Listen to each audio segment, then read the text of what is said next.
If you've been following along, you'll know that I've been in Cambodia recently.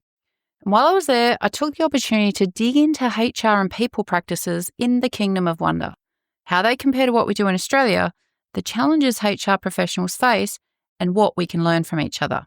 It's same, but way different.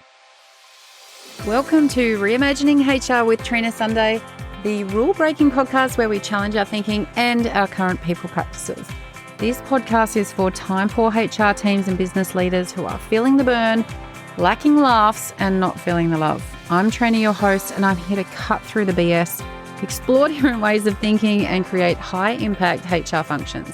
Because happier, healthier organisations are better for our people and our bottom line. So if you are keen to flip traditional HR on its head, hit the follow or subscribe button so you're the first to know when new episodes drop. I'm here to help and also to shake things up. So let's get started. So HR in Cambodia versus Australia. What makes great HR anyway? And are we even solving the right problems? As I said, if you've been following along, you'll know that I've recently been in Cambodia. I've been leading a leadership experience with a group of powerhouse women from Australia. And while I was there, I took the time to dig into HR and people practices in Cambodia, how they compare to what we do in Australia, the challenges that we've got, and where we can learn from each other. And let me tell you, some of what I discovered really hit home. HR in Cambodia is raw, real, and evolving fast. There are stark differences in how businesses approach people management, but there's also some surprising commonalities. Same, but different. So today, I'm diving into the realities of HR in Cambodia versus Australia, where we're similar and where we're worlds apart, our research into the biggest HR challenges that transcend our borders, whether we're actually solving the right problems or just treating the symptoms, and later in the episode, I look at design thinking, a tool that can radically transform how HR tackles its biggest challenges. So I guess it's best to start with the HR landscape in Cambodia, right? It's essentially a growing but undervalued function. Sound familiar? Cambodia, as we know, is a country of 17 million people, and more than 65% of the population is under 30. And that's because the Khmer Rouge genocide in the late 70s wiped out nearly a quarter of the population, including much of its professional workforce and its, at the time, infant and emerging HR profession. As a result, Cambodia's business sector has had to build from the ground up. The HR profession, as we know it, is still developing. While global companies with a presence in Cambodia, like banks, multinational non-government organisations, NGOs, and hospitality groups, they have adopted structured HR models. But there's many local businesses, Cambodian operated, that don't have formal HR functions at all. So what do we see instead? There's hiring, which is often done through networks and relationships, not always formal recruitment processes. There's HR being mostly administrative in some areas, contracts, payroll, compliance. Retention being a major challenge. The difference being employees move frequently for even small pay increases. And there's limited investment in leadership development. The training's been focused a lot on technical skills. But despite those challenges, HR leaders in Cambodia are pushing for change. And there are many that I know who'd be leading the way among our Australian cohort, just quietly. And a former HR manager for the Royal Group's Phnom Penh kind of SEZ, what is it? Special Economic Zone. They talked to me about the fact that in Cambodia, the HR landscape is evolving rapidly. Cambodia is moving beyond the traditional administrative roles to become really strategic partners in business development, not just in business, but in developing the business. But challenges like retention and skill development remain significant, right?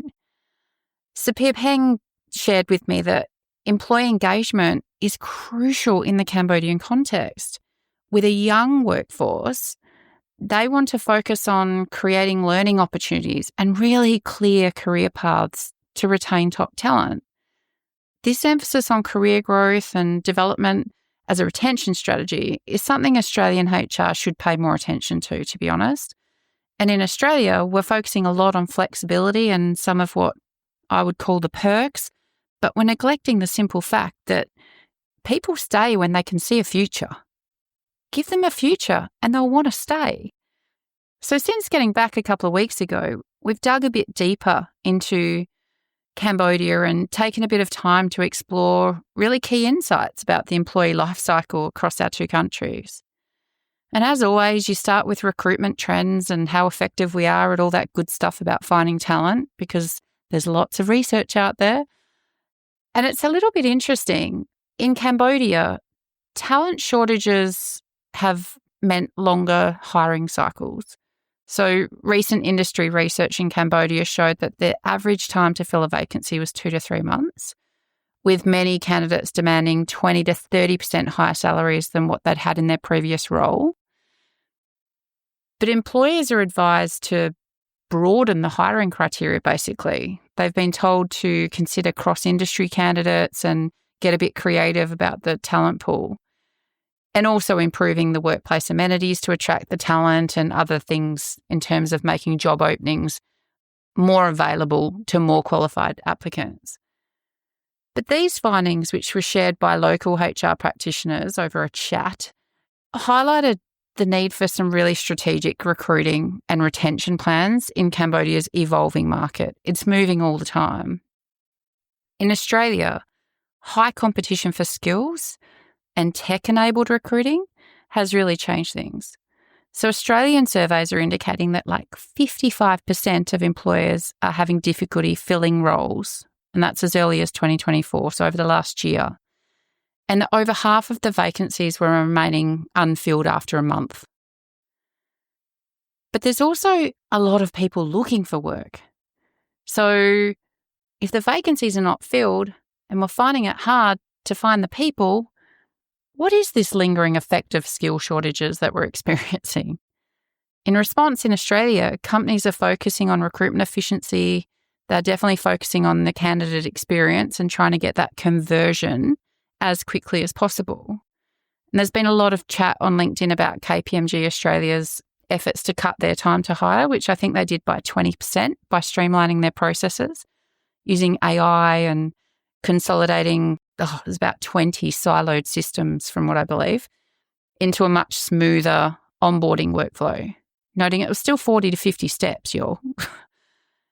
But it does show how embracing HR technology can improve recruiting outcomes if you are moving really fast and efficiently to get people in a market that's really competitive for skilled labour. Employee engagement and retention is always interesting, right? So for Cambodia and Southeast Asia generally, there's quite quitting and turnover risks like we've experienced in Australia. But employee engagement is remaining a real challenge. Like Gallup's latest data had showed that 7 in 10 workers in Southeast Asia, 68%, were quiet quitting, meaning they're not engaged at work. And that disengagement correlates with really high turnover intent. So 74% of Southeast Asian employees said that they were either not engaged or actively disengaged. And the region's seen a spike in people saying that it's a really good time to try and find a new job. And HR leaders on LinkedIn that I'm connected with across Asia, given our work there, they're really looking at improving the quality of jobs and the employee experience. They're looking at meaningful work, looking at the growth opportunities, and there really is a key to boosting engagement and retention in markets like Cambodia as well. In Australia, engagement levels have been a challenge, but we're seeing an increase in people wanting to re-recruit their own people. We should have been doing this all along. But only 23%, so I think it was just under a quarter of Australian employees are engaged at work, according to ARI, which leaves a vast majority either indifferent or disengaged. And that reinforces a common insight, right, shared by HR thought leaders and all of us that are really following the trends of what's happening in our profession. But organisations must re-recruit their own employees if they want to be able to get the talent that they need. But to do that, they're going to need to foster motivation and loyalty. You know how you don't get loyalty? By treating people like dirt. That doesn't get you loyalty. And studies have shown that the lack of growth is a major culprit in attrition. So in fact, 3 of the top 5 reasons people are quitting is basically because they're not learning and they're not growing. So they're not feeling impactful in the job that they're doing. So there's really actionable takeaways there about investing in career development and recognition. But Gallup's finding that engaged employees, and they're proving it in terms of the conversion, are far more likely to stay, and many Australian employers are increasing their training and internal mobility programs to combat the retention issues. And the immigration issues globally are also starting to mess with that. And so it puts that emphasis on employee engagement and re-recruitment really under focus. Performance management across the region is, my nemesis. But the trend is about rethinking reviews, right? There is a broad consensus, echoed in numerous LinkedIn discussions, that traditional annual performance reviews are falling out of favour, right? If you've been listening to me, I've been banging on about that for a while. And research highlights that 64% of employees consider yearly reviews a partial or a complete waste of time. And nearly 2/3 say they'd consider quitting if they received low quality feedback. So not a low rating necessarily, but just really crappy feedback. And leaders feel the same. So 90% of managers are hating on annual appraisals and they don't believe that they get any accurate insights. Insert my broken record here. So why are we doing it? Why are we investing so much effort in something that's not working? Continuous feedback and results is where it's at, right? So in both Australia and globally, organisations are shifting towards continuous feedback and coaching-focused performance management. And there's companies like Adobe and Deloitte and Accenture, and there's case studies all over LinkedIn, who have replaced annual ratings with frequent check-ins, which have led to notable improvements. And Deloitte have claimed that their research has found that 90% of companies that revamped their performance management did see increases in employee engagement. And 83% reported higher quality conversations between managers and staff. That's probably because it's a human conversation and not just filling out a form. That's just my thoughts. The emphasis is on ongoing development, right? Like setting agile goals, providing real-time feedback that people can do something with, and aligning individual contributions with the business outcomes. This trend of moving from performance reviews to performance enablement is widely championed by HR practitioners as a strategy to boost both productivity and retention. Rest in peace, annual performance reviews. It's been fun. Not. Learning and development best practice has been a bit interesting. If you look at development as a retention lever, both Cambodia and Australian HR leaders recognise that learning and growth opportunities are critical for engagement, right? LinkedIn's Workplace Learning Report, which has widely been shared amongst L&D professionals, that revealed a lack of development to be fueling attrition. Employees are outright stating that their learning stalled and it's one of their top reasons for leaving their company.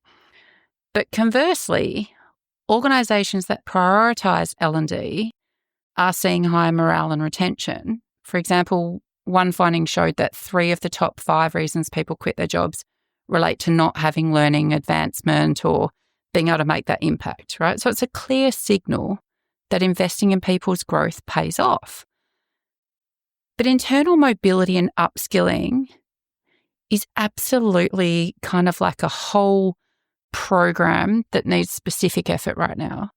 Like a recurring insight across Cambodia, Australia, the region, is that companies need to enable career development internally or they're going to risk losing talent, right? Yet only 15% of employees globally say that their employer encouraged them to move into a new internal role, like in the last 6 months.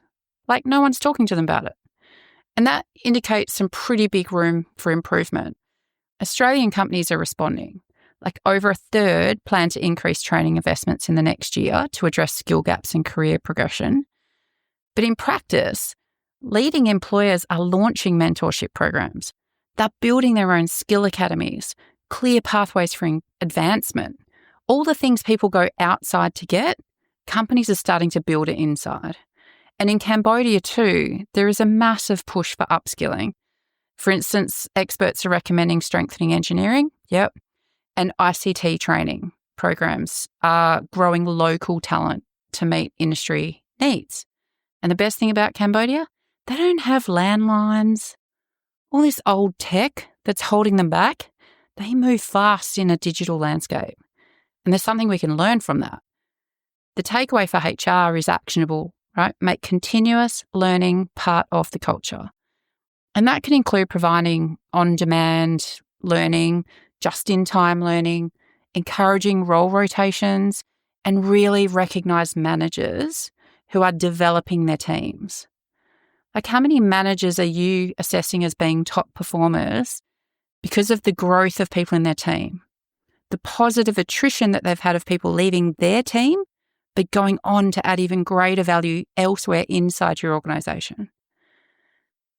Adoption of HR tech, always going to be a conversation when we're looking at what's happening in HR in different regional areas. But the rising use of HR tech and its adoption is a hot topic, right? LinkedIn, all over our news sources. But thought leaders are noting that digital tools are now really integral across the employee lifecycle. And a recent Asia Pacific survey of like 1,000 HR leaders, found that the average large company uses 9, like more than 9 it was, so 9+ core HR applications, from recruiting platforms to learning systems. And that's up from 7 just a few years ago. However, half of those HR leaders are not happy with their current HR tech stack, often due to poor integration, poor user experience. Everyone hates those systems. And that spurred discussions on selecting the right solutions, right? And driving adoption in the right areas, whether that's cloud-based HRIS, AI-driven analytics. Employee self-service tools are increasingly common in Australia's HR landscape, where, nearly 95% of organisations use or plan to use tech to manage remote or hybrid work. And PwC talks a lot about that in terms of remote work arrangements. And the impact in Cambodia, well, in emerging markets like Cambodia, HR tech is starting to get traction in a smaller scale in some areas, but at a rapid pace in others. Like, it's really inconsistent. So one notable trend is basically the embracing of professional networking platforms for talent acquisition. So, for example, young professionals in Cambodia are now reporting starting to use LinkedIn to find jobs, where it wasn't always the case, and to proactively connect with employers and build relationships before they need them. And some are even directly approaching recruiters on the platform where that never used to be a thing. So it's really shifting away from traditional job hunting methods in the kingdom. But so is finding your job and doing business over Telegram just quietly. So having just been doing business for a month in Cambodia, it's been really interesting evolution for me. Just when I was consolidating my own app stack, I'm having to add more in terms of messenger apps. But HR leaders on LinkedIn have highlighted stories, that illustrate how tech can expand talent pools in developing markets and all that good stuff. But additionally, as more Cambodian companies invest in modern HR systems, for payroll, applicant tracking systems, etc., there's a parallel need for upskilling HR staff to leverage those tools effectively. And the consensus advice of the HR colleagues that I spoke to when I was in Phnom Penh recently is that adopting HR tech has to go hand in hand with process simplification and training. Otherwise, the return on investment on technology is going to fall short, right? There's no point building a system and implementing or automating a really bad process. It's not going to get you a better outcome. But workplace culture and leadership impact is getting a really big spotlight in Cambodia. And it was really interesting being on the ground for such a long time and partnering with some awesome organisations while we were there, which you'll hear more about another time. But leadership has kind of outsized its influence what do I mean by that? It's kind of, research is showing us that consistently, workplace culture and the quality of leadership is driving engagement, right, at every stage of the employee life cycle. And Gallup famously attributes, 70% of the variance in team engagement is the manager. So essentially, people leave bad managers, not just companies. And we know this. But the cultural context in Cambodia and the hierarchical nature of leadership, it really does compound the challenges for those who are desperate for a more constructive and collaborative leadership style, those who have seen it done differently. And so this statistic, which is cited often on LinkedIn, it underscores a really actionable point that investing in leader development, especially frontline leaders, not your exec teams, it can dramatically improve team morale, right? Performance, retention. And in Australia, organisations with high engagement cultures often credit strong people-focused leadership as the differentiator. The impact team that travelled to Cambodia with me saw this emerging leadership in spades during the one-day conference that we did with Khmer women leaders who had done their master's studies in Australia. Wow, what an inspiring group of women. I'm so excited to see where Cambodia goes under that kind of leadership. And we know that culture is the retention factor, right? A healthy, inclusive culture, it's not just nice to have, it's measurable, it's impactful. And data from MIT Sloan shows that toxic corporate culture is 10 times more predictive of employee attrition than compensation. And Daniel Pink talks about that. Culture over compensation and what's really motivating people. In other words, employees are far more likely to quit due to a negative work environment, feeling disrespected or excluded, than they are for a pay bump elsewhere. And this insight's been heavily discussed, following the wave of the pandemic resignations. But conversely, companies known for positive cultures are reaping the benefits in retention and employer brand. For instance, the HR Asia kind of best companies to work for Asia, Cambodia 2023 report or others, it was based on about 12,000 employees. And there were 12 companies that were honoured for championing inclusive workforces and what they've done to really shift culture in what is a really traditional region in terms of expectation, hierarchy, societal expectation, gender norming, quite different to the context that we lead in Australia. And those employers really distinguish themselves through trust, right? Trust in leadership, diversity and inclusion, and caring workplace practices. Traits that HR professionals strive to emulate and often struggle to generate across our peers or other leaders in our organisations. But by building trust and recognising employees and living their values, organisations in Cambodia, Australia and beyond can create a magnet for talent and a workforce that's engaged and resilient. But I still look at the fact that this research shows a wealth of insight, right? All the reading we've done, the conversations that I've had with HR colleagues in Cambodia, testing it with some of our partners, testing their organisational models while we've been with them. But HR is evolving in both Cambodia and Australia. But one key takeaway keeps surfacing. Are we solving the right problems? And this is kind of exactly the theme that we explored in a design thinking workshop that I ran with the impact team and program leaders from Cambodian Children's Fund. Now, the focus was on youth, not on staff. It was on the students. And at first, leaders were thinking that their biggest leadership challenge was low motivation among youth. They were considering things like incentives or punishments, additional studies or consequences for not engaging in community activities. But when we applied design thinking, you start to uncover things a bit differently, right? We start with empathise. Instead of assuming, we listen, we consider. The youth weren't necessarily disengaged in helping the community, but they definitely were feeling disconnected from the decisions and from the leadership that was happening around them. So to define that issue, the real issue was likely probably not motivation. Like our staff, the youth often didn't feel heard in decision making. They didn't feel like they were in control or if they had any time. So then when the group was ideating, brainstorming, different things that could be done to help shift it, instead of throwing discipline at the problem, the group started to explore solutions to bring youth into leadership programming conversations.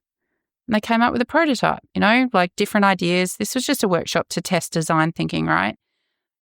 But prototype it. What if we had a simple youth advisory board that we could prototype, giving our youth leaders a voice in the strategy, in community strategy? And then we test it. The program team will go on, I'm sure, to test this, refine the idea and the activities to ensure that there is greater engagement in the planning, decision-making, and ultimately the community programs by youth. The result when we do that with staff, engagement improves without increasing pay. Now imagine applying this to Australian HR. And I know that Sam at Canva, the talent acquisition lead at Canva, she had raised a great point around diversity and inclusion are at the forefront of their HR strategy, right? And they believe that a diverse workforce fosters innovation and it reflects their global customer base. And the WGEA data has come out this week in Australia. At the time of recording this, it's this week. And it shows that that is a priority for Canva. They are walking the talk that they're putting out there. But if diversity is a priority across our profession and across all of our organisations, why are we still using outdated hiring processes? Instead of launching another bias training program, what if we redesigned how we recruit? What if we removed the barriers that excluded our diverse candidates?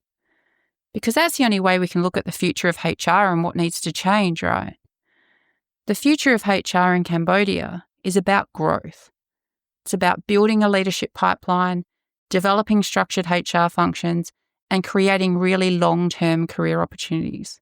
And I'm really excited to be a part of that mentorship of that next generation of HR leaders in Cambodia. The future of HR in Australia really needs to be about us breaking out of our stagnation, moving beyond the compliance and the admin and taking more of an innovative strategic approach to people practices. Youthful leaders in Cambodia have got the benefit of not being wedded to decades of the way we've always done things around here. And from my experience working and volunteering and living in Cambodia, that can be so liberating when you don't have the shackles of having always done it that way being cited back at you. The ideas, the ideation when it comes to solving problems, it just opens up into a whole new world. So for both countries, we've got some pretty key lessons, right?